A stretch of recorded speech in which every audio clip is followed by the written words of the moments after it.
by New York's Office of Chief Medical Examiner, and they raise more questions than they answer. Epstein's body was removed before investigators arrived, and Epstein's cell, experts say, should have been treated as a crime scene, and by all appearances, it was not.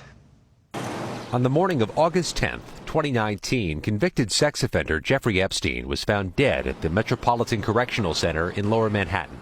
This was the vow of then Attorney General Bill Barr. We will get to the bottom of what happened, and there will be accountability. Epstein's death was quickly ruled a suicide.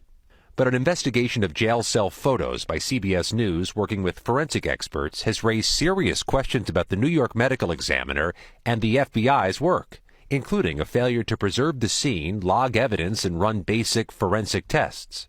There are 90 photos in all, showing a cell strewn with blankets and strips of fabric tied to the bed and window grate. Items moved around, including a mattress, which is seen on the floor in an earlier photo, but appears on the bed in a later one. Looking at the metadata, that second photo appears to have been taken at 11:02 a.m. If that's accurate, the scene had been disturbed hours before FBI investigators arrived. Investigators also found several possible nooses, but did not conclusively identify the one that killed him. What do you make of all these pictures? I make a crime scene gone wrong. Herman Weisberg is a former NYPD detective turned private investigator. Does it look to you like this was investigated as a suicide or as a murder? To me, this looks like they took it at face value that this was a suicide.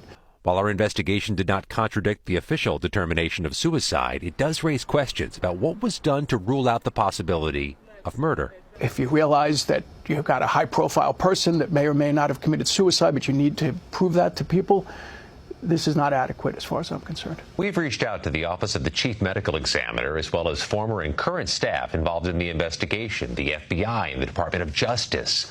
All declined to comment, or Tony simply did not respond.